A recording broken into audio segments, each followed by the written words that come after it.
안녕하세요. 그 언니예요. 화성학 공부 열심히 하고 계신가요? 화성학을 잘하기 위해서는 피아노 연습을 열심히 하셔야 되고 그 다음에 푸셨던 문제들을 꼭 피아노로 연주해서 소리를 확인하셔야 됩니다. 이렇게 공책으로만 푸는 문제에서는 화성학을 더 이상 좋게 쓸 수는 없으세요. 그러니까 항상 피아노 연습을 할 수 있도록 하시면 좋겠습니다. 화성학 공부를 하는데 그냥 무작정 나는 뭐 변성화음을 배웠거나 아니면 세컨더리 도미넌트를 배웠거나 이렇게 하나 챕터를 공부할 때마다 거기에 막 혈안이 돼서 그것만 막 너무 신경 쓰시는 학생들이 많아요. 그런데 책이 어떤 순서로 쓰여져 있는지 공부를 어떻게 해야 하는지 한번 쭉 정리를 해보면 공부하기가 훨씬 수월할 거예요. 그래서 제가 처음부터 어떤 의미로 책이 쓰여졌는지 어떤 순서로 책이 쓰여졌는지 어떻게 공부하면 좋은지를 한번 정리를 해드리겠습니다. 네, 제가 문제를 풀 때 화성학이 어느 순서로 쓰여졌는지를 말씀드린다 했잖아요. 쉽게 표로 한번 그려볼 건데 여기가 다이아토닉 코드 한번 써보겠습니다. 다이아토닉 코드가 이렇게 있다고 하면 다이아토닉 코드에서 좀 더 다이아토닉 코드로만 쓰다가 너무 지루하니까 그 다음 다이아토닉으로부터 멀어진 카테고리가 있어요. 그래서 제가 동그라미를 3개를 그려볼 건데 이렇게 하나 그리고 또 하나 그려볼게요. 이렇게 하나 그려볼게요. 이 표를 한번 잘 보세요. 그러면 제가 색깔도 한번 색칠해 보겠습니다. 요만큼 색칠하고 그 다음에 파란색으로 중간 동그라미 한번 색칠해보고 요거는 섹션을 나누기 위한 과정이에요. 그래서 제 설명이 끝나면 여러분들도 한번 똑같이 그려서 정리해 보시면 좋으실 거예요. 여기다 뭘 쓸 거냐면요. 이 중간에 다이아토닉 코드가 있어요. 다이아토닉 코드는 뭐예요? 자기가 가지고 있는 가족 코드, 패밀리 코드라고 생각하면 돼요. 그런데 다이아토닉 코드를 3화음 관점으로 쓸 거냐, 3화음으로 쓸 거냐, 아니면 4화음으로 쓸 거냐를 결정을 하는 거예요. 그런데 우리 공부할 때 어떻게 했어요? 다이아토닉 코드를 3화음으로 쓰던지 4화음으로 쓰던지. 그런데 3화음으로만 원래 썼었어요. 저는 C 메이저 스케일을 그릴 거고 이렇게 그릴 건데 요거를 3화음으로 쌓으면 다이아토닉 트라이오드 코드 나오겠죠. 요렇게 해서 C 메이저 나왔고 D 마이너 나왔고 E 마이너 나왔고 쭉쭉쭉. 여러분 이거 반드시 아셔야 되고요. 다이아토닉 트라이오드 코드 3화음 쓴 건데 3화음으로만 화성을 막 이렇게 저렇게 써봐도 지루했던 거예요. 그래서 하나씩 더 얹기 시작했죠. 4화음으로 만들었습니다.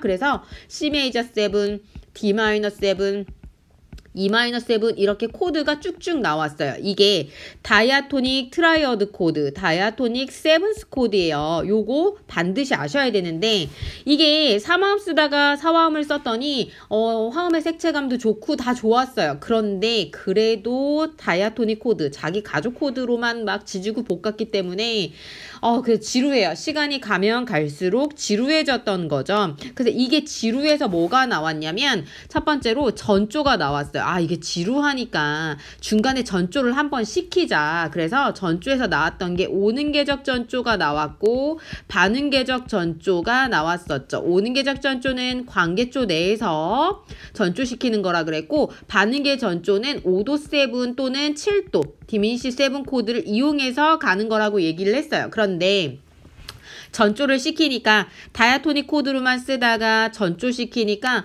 사운드가 급변하고 뭔가 지루하지 않고 좋았었던 거예요. 그런데 문제는 뭐냐면 단점이죠. 전조를 시킨다는 거 곡 중간에 키를 바꾸겠다는 건데 너무 부담스러워요. 일이 너무 커지잖아요. 부담스럽고 뭔가 뭐지? 이거 너무 일이 많이 드는데 손이 많이 가는데 이런 일이 생기는 거예요. 그 다음에 나는 그 순간만 바꾸고 싶은데 전조시키려면 이 통으로 다 바꿔야 되니까 너무 부담스러웠던 거죠. 그래서 뭐가 나오냐면 세컨더리의 논다이토닉 코드가 나옵니다. 여기가 세컨더리 계열이에요. 그래서 여기서부터는 다이아토닉 코드가 있고 여기서부터는 논다이토닉 코드가 나오는데 논다이토닉 코드에서 나와 그래도 근접한 논다이토닉 코드 내가 가지지 않은 뉴페이스를 보여주고 싶은 거예요. 그게 세컨더리 계열입니다. 세컨더리를 도미넌트 계열을 쓸 거냐 그러니까 5도 7을 쓸 거냐 7도 디미니시로 쓸 거냐 이렇게 되죠. 그럼 세컨더리는 우리 어떻게 공부했어요? 자기 다이아토닉 음들이 있고 구성음들이 있고 자기 음들에서 갖고 온, 그런데 그게 어떻게 프라이머리 도미넌트 말고 두 번째 음부터 일곱 번째 음에서 빌려온 5도 세븐, 5도 세븐을 먼저 빌려다 쓰는 거예요. 또는 7도 디미니시 세븐을 빌려다 써도 되죠. 그럼 그걸 기호화시키면 어떻게 돼요? 2도에 대한 5도 세븐 혹은 2도에 대한 7도 디미니시 세븐 이런 식으로 쓰는 거예요. 사실 요게 2도에서 그러니까 두 번째 음에서 갖다 쓰는 5도 세븐이 A7이 나온구나, 이거를 이해하고 있어야 돼요. 두 번째 음에서 갖다 쓰는 디미니시가 C샵 디미니시 세븐이 나오는구나, 이걸 아셔야 되는 거죠. 그런데 이건 어떻게 알 수 있어요? 얘를 빠삭하게 아셔야 얘를 계산할 수 있다는 얘기예요. 도미넌트를. 그러니까 얘가 기본 중에 기본이라고 생각하시면 됩니다. 그러면 그 세컨더리를 썼어요. 그 음만 논다이아토닉 코드를 쓰니까 되게 좋았던 거예요. 그런데 너무 많이 남발하면 어떻게 돼요? 이 키인지 저 키인지 알 수가 없어져요. 그래서 중간중간 좀 포인트 되는 데다가 써주는 거예요. 그 포인트라는 건 뭐예요? 내가 살리고 싶은 멜로디냐, 혹은 내가 부르고 싶은 중요하게 생각하고 있는 가사냐, 그 부분에 중요한 부분에 세컨더리를 하나 딱 넣어주는 거예요. 그럼 뭔가 변화된 것 같고 사운드가 뭔가 변화돼서 신선하게 느껴지는 거죠. 그런데 5도랑 7도를 세컨더리 계열로 썼는데 얘네들을 어떻게 해결할 것이냐, 정격 종지로 해결할 거냐 아니면 위종지로 해결할 거냐, 요걸 생각해야 되는 거죠.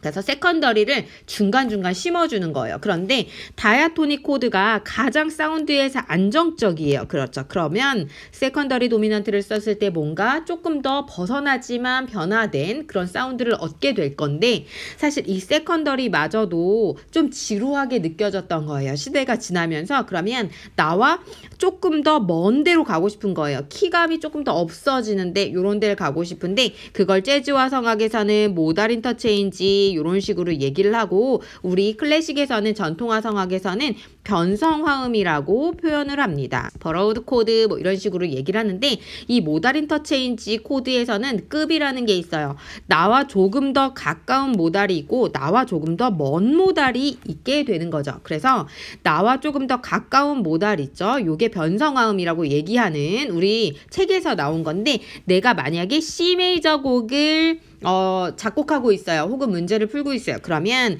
C 마이너 키의 화성을 갖다 쓰자는 거예요. 그러면 C 마이너에서 우리 스케일 세 가지 있었죠. 내추럴 마이너가 있고 하모닉 마이너가 있고 멜로딕 마이너가 있어요. 그러면 얘네들에서 나오는 화성들이 존재할 거예요. 여기에도 이걸 풀려면 어떻게?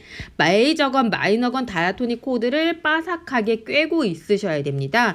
여기에 있는 이 화성을 메이저에다 갖다 쓰겠다는 거예요. 요렇게 세 가지인데 사실 먼 모달, 이 세 가지는 좀 가까운 모달, 그래도 나와 가까운 건데 먼 모달에 속한 요 지점에 있는 화성들이 대표적인 게 뭐냐면 나폴리 6 화음입니다. 나폴리 6는 우리 모드 배우면 재즈와 성악의 모드를 중요하게 배우는데요. 모드를 배우면 그 중에 프리지안 모드에서 가지고 온 2도 코드가 나폴리 6 화음입니다. 그러면 나보다는 조금 더 멀어요. 내가 나랑 근처에 있는, 나보다 그래도 모달 자체가 멀지만 나와 그나마 가까운 모달 코드가 요 마이너 3개에서 나오는 모달 코드들이고, 좀 멀어진다 그러면 모드, 뭐 프리지안에서 빌려오거나 리디안에서 불러오거나 다른 모드에서 빌려온 코드들이 조금 더 먼 모달이라고 생각하면 돼요. 이게 넓은 의미에서 모달 인터체인지 코드라고 얘기한다는 거죠. 그 다음에 요거마저도 조금 지겨워졌어.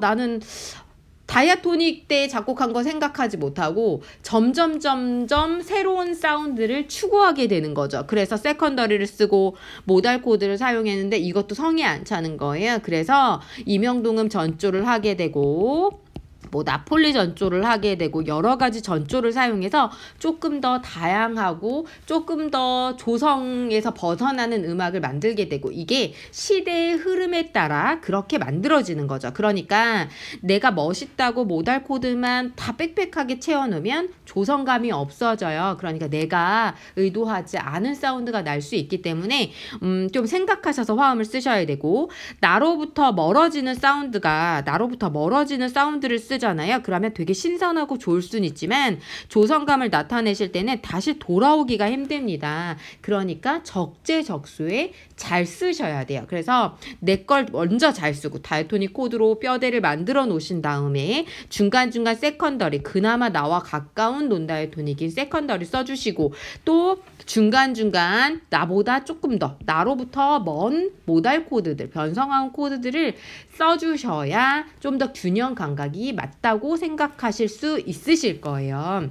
보통 클래식 곡도 클래식 곡 아니고 우리가 흔히 부르는 가요들 있잖아요. 가요에는 다이아토닉 코드가 한 80% 정도를 차지합니다. 80% 정도예요. 그러니까 다이아토닉 코드만 잘 써도 80% 이상 탄탄한 곡을 만들 수 있는데 식상하잖아요. 그래서 여기에다 세컨더리를 넣어줍니다. 세컨더리는 도미넌트가 될 수도 있고 딥니시 계열이 될 수도 있는데 이게 약 10% 정도 차지한다고 생각하시면 돼요. 그 다음에 우리가 얘기하는 변성화음, 모달 코드들이 사용되는데 요게 한 5%에서 10% 정도 채워준다고 생각하면 돼요. 대표적인 게 뭐 F 메이저 쓴 다음에 F 마이너 코드, F 마이너 7을 쓴다든지 요런 게 중간중간 들어가서 탄탄한 구조물, 그냥 지루할만 하면 세컨더리 써주고 지루할만 하면 모달 코드 써주고, 그래서 구조물을 탄탄하게 적재적소에 잘 써주셔야 된다는 거. 우선은 책이 만들어진, 그러니까 쓰여진 순서는 이렇다는 거를 인식하시고 공부를 하셔야 돼요. 너무 거기에 집중해서 공부하지 마시고 조금 더 넓은 시각을 가지고 음악 공부를 하셔야 됩니다. 그런데 그러기 위해서는 피아노 공부를 좀 열심히 하셔야 되고 연습도 열심히 하셔야 될 거예요. 오늘은 화성학이 쓰여진 순서에 대해서 정리해봤습니다. 고맙습니다.